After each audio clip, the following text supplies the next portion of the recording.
নমস্কার প্রিয় সাথী, পার্শ্ব শিক্ষক ঐক্যমঞ্চের পক্ষ থেকে সকলকে সংগ্রামী অভিনন্দন জানাই। আশা করি সকলেই সুস্থ আছেন।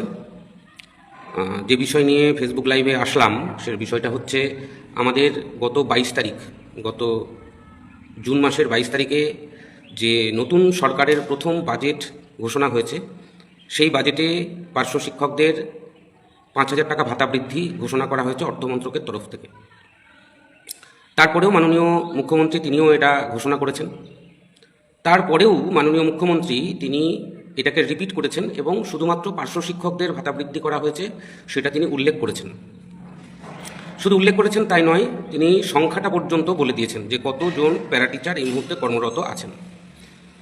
তারপরেও আমরা দেখলাম আজকে 2 মাস অতিক্রান্ত, এখনও পর্যন্ত তার গভর্নমেন্ট অর্ডার নোটিফিকেশান সেটা আমাদের এডুকেশন ডিপার্টমেন্ট বা সমগ্র শিক্ষা দপ্তর এখনও পর্যন্ত বের করতে পারলেন না। আমরা এটা নিয়ে মন্ত্রীর কাছে বহুবার তদবির করেছি। গত 3 দিন আগে আমরা বিকাশ ভবন গেছি, আপনারা দেখেছেন। আমরা সমগ্র শিক্ষা মিশনের যিনি এসপিডি রয়েছেন তার সঙ্গে সাক্ষাৎ করেছি। আমরা শিক্ষা দপ্তরের যে প্ল্যানিং সেকশন আছে, বাজেট সেকশন, সেখানেও আমরা গিয়েছি, তাদের কাছেও আমাদের বিষয়টা বলেছি। শুধু তাই নয়, কমিশনারের কাছে গেছি এবং সর্বশেষ মাননীয় শিক্ষামন্ত্রীর সঙ্গেও আমরা সাক্ষাৎ করেছি। সবাই বলেছিলেন যে আজকেই বেরিয়ে যাবে, অর্থাৎ আমরা যেদিন গেছিলাম সেদিনই এর গভর্নমেন্ট অর্ডার বেরিয়ে যাওয়ার কথা। এবং মাননীয় শিক্ষামন্ত্রী তিনি অত্যন্ত ভালোভাবেই বলেছিলেন যে আজকেই বেরিয়ে যাবে। কিন্তু আমরা দেখলাম সেদিন তো বেরোলো না, তারপরে আরও 2 দিন অতিক্রান্ত, অথচ এখনও পর্যন্ত গভর্নমেন্ট অর্ডার বেরোলো না। এখন প্রশ্ন হচ্ছে কেন বেরোলো না আর কোথায় সমস্যাটা হচ্ছে। আমরা আপনাদেরকে জানিয়েছিলাম, আমরা বেশ কিছু জটিলতা কাটিয়েছি। তারপরেও যে ঘটনাটা ঘটেছে সেটা হচ্ছে, আপনারা দেখেছেন যে কিছু কাগজপত্র ঘুরে বেড়াচ্ছে, যেখানে শুধুমাত্র যে সমগ্র শিক্ষার যারা কর্মরত শিক্ষক শিক্ষিকা শিক্ষাকর্মী রয়েছে, ম্যানেজমেন্ট স্টাফ রয়েছে, শুধু তাদের নামই লেখা নেই। তাদের ভাতা বৃদ্ধির কথা বলা হয়েছে তাই নয়, এইচএস কন্ট্রাকচুয়াল, একাডেমিক সুপারভাইজার এবং আইসিটি কম্পিউটার, তাদের নামও এখানে ইনক্লুড করা হয়েছে, যাদের সঙ্গে সমগ্র শিক্ষার কর্মচারীদের দূর দূরান্তে কোনো সম্পর্ক নেই, কোনো দিন ছিলও না, তাদেরকেও এই একই ফাইলে ইনক্লুড করা হয়েছে। যার ফলে এটা একটা বিরাট সমস্যা তৈরি হয়েছে। অর্থ দপ্তরে পাঠিয়েছিল, অর্থ দপ্তর কিন্তু পুরোপুরি ক্লিয়ার করেনি এই বিষয়টা। তো আমরা যেদিন গেছিলাম সেদিনই মন্ত্রিসভার বৈঠক হওয়ার কথা ছিল এবং সেখানে এই যে ফাইলটা এটা তুলে সেখান থেকে পাশ করিয়ে সেদিনই জিও হওয়ার কথা ছিল। কিন্তু দুর্ভাগ্যবশত আমরা দেখলাম সেটা হয়নি। তার কারণ আমাদের কাছে যতদূর খবর এসেছে তাতে ওই দিন এটা ওঠেনি, তুলতে পারেননি মন্ত্রিসভায়, অথবা মন্ত্রিসভা এটাকে অ্যাপ্রুভাল দেয়নি। এখন যেটা জানা যাচ্ছে দপ্তর থেকে, আমরা প্রতিদিনই বিকাশ ভবনের সঙ্গে যোগাযোগ রেখে চলেছি, আমাদের বিভিন্ন অফিস যেগুলো রয়েছে, ডিও অফিস, সেখানেও আমরা যোগাযোগ রেখে চলেছি। যেটা জানা যাচ্ছে সেটা এটা নিয়ে একটা স্পেশাল মন্ত্রিসভার বৈঠক হবে, অর্থাৎ ক্যাবিনেট হবে। সেখান থেকে অ্যাপ্রুভাল না পাওয়া পর্যন্ত কিন্তু এর গভর্নমেন্ট অর্ডার সম্ভব নয়। তার কারণ হচ্ছে মন্ত্রিসভা যেটা অনুমোদন করেছিল সেটা শুধুমাত্র প্যারা টিচারদের জন্য, কিন্তু আমাদের দপ্তর সমগ্র শিক্ষা দপ্তর কারা করেছে সেই দপ্তরের, সেটা নামগুলো আপনারা কম বেশি আমরা সকলেই জানি। তাদের দৌলতে আজকে এই সবাইকে একই ফাইলের মধ্যে ঢুকিয়ে দিয়ে এই জিওটার 12টা বাজিয়ে দেওয়া হলো।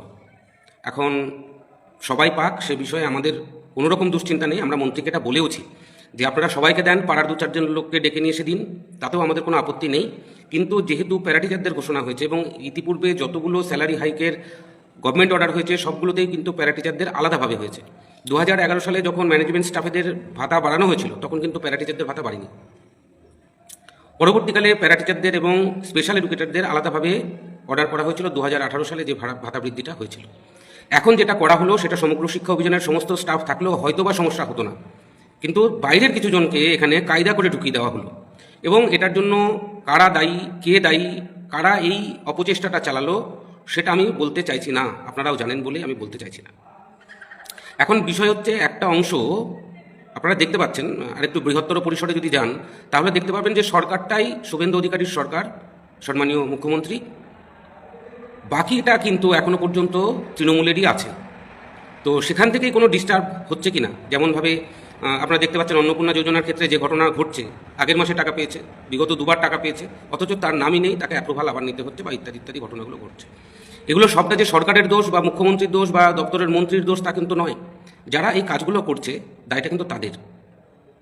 ফলে সরকারের বদনাম করানোর জন্যে যে আমলারা এই ধরনের ঘটনা ঘটাচ্ছে তার শিকার প্যারা টিচাররাও, এবং প্যারা টিচাররা শুধু আজকে এর শিকার তা নয়, দীর্ঘদিন ধরে এর শিকার। আমি মাননীয় মুখ্যমন্ত্রীর কাছে আবেদন করেছি এবং করছি, এই ধরনের আমলাদের থেকে অবিলম্বে সাবধান হন। প্যারা টিচাররা হয়তো 5,000 টাকা ভাতা বৃদ্ধি হবে এবং আগস্ট মাস থেকেই সেটা লাগু হবে, সে নিয়ে কোনো সন্দেহ নেই আমাদের। কিন্তু এই যে প্রয়াসটা বিগত দিনে তৃণমূল আমলে ছিল, সেটা আপনার আমলেও হচ্ছে। এখান থেকে আপনি অবিলম্বে সতর্ক হন, নইলে এই সরকারের, নতুন সরকারের বদনাম করার জন্য এবং জনগণ থেকে বিচ্ছিন্ন করার জন্য যেমনভাবে আপনার দলের বদনাম হচ্ছে, ঠিক একই রকমভাবে আপনার সরকারের বদনাম করার জন্য কিন্তু এরা উঠে পড়ে লেগেছে। আমরা মাননীয় মুখ্যমন্ত্রীকে অনুরোধ করব, অবিলম্বে এদেরকে চিহ্নিত করে তাদের বিরুদ্ধে ব্যবস্থা গ্রহণ করা হোক। আপনি সংখ্যা উল্লেখ করে ঘোষণা করলেন 42,192 জন, সেখানে কি করে লক্ষাধিক কর্মচারী ঢুকে যায়, এটা অবিলম্বে তদন্ত করা উচিত। কেন করা হলো? তাদের করা হয়েছে, আমরা তাদেরকেও চাই, তাদেরও অবস্থা অত্যন্ত খারাপ, বিশেষ করে ম্যানেজমেন্ট স্টাফ বলুন বা এমএসকে বলুন, আর যারাই হোক না কেন, তাদের অবস্থা অত্যন্ত সঙ্গীন, তাদেরও ভাতা বাড়ানো দরকার। কিন্তু আপনার নির্দেশের পরেও এরকম ধরনের চালাকিগুলো হয় কিভাবে, কিসের জন্য হচ্ছে? মাননীয় শিক্ষামন্ত্রী তিনি বলছেন আজকেই বেরিয়ে যাবে, এসপিডি বলছেন আজকেই বেরিয়ে যাবে, তারপরেও সেটা হয় না কেন? আপনি আজকে ঘোষণা করেছেন 2 মাস আগে, মাননীয় অর্থমন্ত্রী আপনি 2 মাস আগে ঘোষণা করেছেন, আর তার 2 মাসের মধ্যে তার এখনো পর্যন্ত গভর্নমেন্ট অর্ডারটা বের করা গেল না। কারা করছে এগুলো? এগুলো থেকে আমি অনুরোধ করব, আপনারা সতর্ক হন। আমরা বেঁচে থাকবো, কিন্তু সরকারটা বদনাম হচ্ছে, সেদিকটা আপনাদের নজর রাখা উচিত। আমি আমার শ্রদ্ধেয় শিক্ষক শিক্ষিকা, পার্শ্ব শিক্ষক শিক্ষিকা আপনাদেরকে বলবো যে এই যে ঘটনাটা ঘটছে, এটার জন্য সম্পূর্ণ দায়ী হচ্ছে আমাদের দপ্তর। যে দপ্তরের নিয়ন্ত্রণ এখনো পর্যন্ত সরকারের হাতে এসেছে বলে আমি দেখিনি। আগের দিন যতদূর আমরা পর্যালোচনা করেছি, যতদূর পর্যবেক্ষণ করেছি, তাতে এখনো পর্যন্ত সরকারের নিয়ন্ত্রণে আসেনি, বরং সরকার আমলাদের নিয়ন্ত্রণে চলে গেছে। সেখান থেকে আমাদেরকে বাঁচাতে হবে। দপ্তরটা আমাদের, সেই দপ্তরের ভালো মন্দ দেখার দায়িত্ব অবশ্যই আমাদের আছে। সেগুলো আমরা আগামী দিনে নিশ্চয়ই এটা নিয়ে যথোপযুক্ত জায়গায় আমরা এটা নিয়ে তদবির করব। আপনারা ধৈর্য ধরবেন।